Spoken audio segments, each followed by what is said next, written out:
So when was the last time that you walked your cities for pleasure?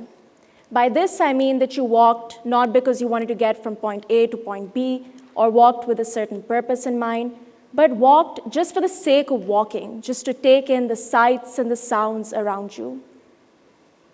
Well, let me tell you about a memorable walk that I took in Lahore a few years ago. It was around 10 a.m. It was a pleasant, almost winter morning. Some friends and I had just had halwa puri in Anarkali market, and so we decided to walk down one of Lahore's most famous roads, Mall Road. So we're walking down the Mall Road, we're passing by some of Lahore's most significant monuments, the National College of Arts, the Lahore Museum, and then we decided to turn into one of the smaller lanes that branched out of the mall. So we turn into this street that we've never been to before, and we come across a lot of bizarre but fascinating small sights. We see two televisions that are just kept right in the middle of the road. They're broken, and around them there is a crowd of boys who are poking it and prodding it as if investigating to see if it still works. We keep walking and we notice that the wall that is running beside us is plastered with these posters advertising jadoo to make marriages work. We keep walking and we go into another lane. There we encounter the Baradari Wazir Khan, an abandoned Mughal-era structure. In the middle of the Baradari is sitting an elderly gentleman who is leisurely turning the pages of a newspaper. We then walk back to the Mall Road and emerge in front of Kim's gun, a historic 18th century battle cannon. And what do we notice there? There's a woman who is washing her clothes in a bucket and then hanging them to dry on top of this historic battle cannon. My point in telling you this is to point out that there are these small, mundane things that really make our cities, that bring us closer to our cities. And walking is pleasurable because it really encourages us to notice these things that we may not notice otherwise in our everyday lives. So walking is pleasurable because it inculcates a certain way of seeing your city. And it is this way of seeing that I wish to talk about today. So let me return to my original question. When was the last time that you walked for pleasure? If you don't remember, I don't blame you, because walking in Pakistan can be a complex experience. I say this because the streets are not really conducive to walking. Some areas don't have pavements, traffic can be a hazard. If you're walking during the daytime, then it can be hot and that can be slightly uncomfortable. If you're walking during the night, then you might be anxiously looking over your shoulder. This is especially true for Karachi, my own hometown, where every family has some sort of story about mugging. And of course, if you're a woman, then your experience of the urban environment is fundamentally different to your male counterparts. Rebecca Solnit, who is a very famous proponent of urban walking, has claimed that women walking the streets is construed as a performance by a male audience.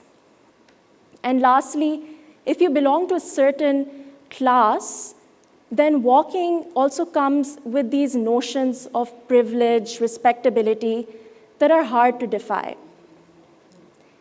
I say all these things not to discourage you, but just to point out that walking in our cities can have two sides.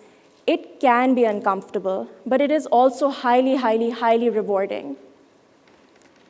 More and more Pakistanis today are buying cars, and this means that our cities are also being redesigned for the car user. What does this mean? This also means that our pavements are being eradicated, our roads are being widened, anti-encroachment drives are taking place, which are destroying street vendors and street bazaars, really eradicating the culture of our cities. And we can only counter this as a society by cultivating a culture of walking. So I've mentioned before how walking allows us to see our cities in a certain way, and how this can actually bring us closer to our cities.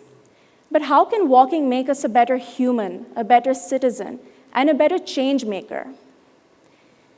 Well, to start off, let me ask you a question. who actually walks our cities?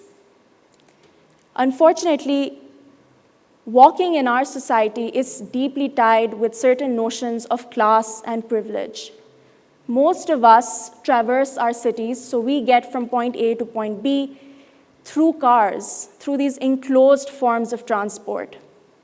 And cars are great, but cars can also be like bubbles. And while bubbles prevent you from any sort of threat from the outside world, but they are also deeply limiting as to what you can see or feel or hear or smell outside. So what does walking do? Walking takes you out of that bubble. It forces you to be more sensitive to your surroundings. It forces you to develop a sort of empathy with the outside environment and to kind of understand and acknowledge your own privilege. Why is this so important? This is important because seeing is political. We see things that we are socially conditioned to see, meaning that we filter out things that we think are insignificant. Walking can help you cultivate a more critical way of seeing. Walking also helps us ask better questions as change makers, as researchers. I'm training to be a historian, and even within my field of historical scholarship and academia, just walking in your field site is being acknowledged as a very valid methodology of doing historical research. So for example, Professor Manan Ahmed, who is a Pakistani historian at Columbia University, he talks about how just walking in areas of Sindh helped him define and complicate and nuance some of the questions that he asked in his book, The Book of Conquest, about Muslim origins in South Asia. Many of you today are emerging leaders in your fields, and many of you are working with different communities and different regions, different societies, hoping to make some sort of difference, big or small. If there's one takeaway that I want you to take from my talk today, it is to walk in the very areas that you seek to impact. Walk so you can understand better the problems that you hope to resolve. Walk so you can see better the people that you hope to interact with. Walk so you can ask better questions of the problems that you seek to address. And lastly, walk so that you can become closer to your own cities. Thank you.